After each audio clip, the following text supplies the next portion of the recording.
கா கா கா கா கா கா கா கா கா. இன்னைக்கு அமாவாசை.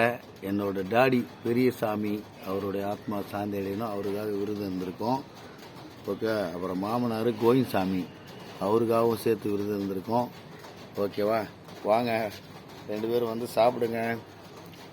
பெரியசாமியா கோவிந்தசாமியா? பெரியசாமியா கோவிந்தசாமியா? பெரியசாமியா கோவிந்தசாமியா? வாங்க வாங்க. வரவையெல்லாம் வாங்கயா. கா கா கா கா கா கா கா கா.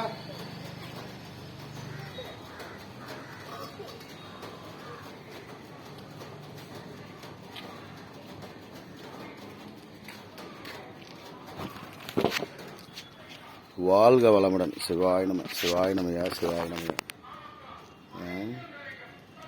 இந்த மாதிரி புறாக்களுக்கு வந்து உணவு வைக்கிறது, காகத்துக்கு தண்ணி வைக்கிறது, தீனி வைக்கிறது, இந்த மாதிரி விஷயங்களை பண்ணும்போது நம்மளுடைய முன்னோர்களுடைய ஆசீர்வாதம் முழுசாக நமக்கு கிடைக்கும்னு சொல்லுவாங்க. அதுதான் இறைவன் அருள் தான். எல்லோரும் நல்லா இருக்கணும். இந்த உலகத்தில் இருக்க எல்லா உயிரினமும் நல்லா இருக்கணும். இறைவனையே போற்றி. சிவாய நம சிவாய நம.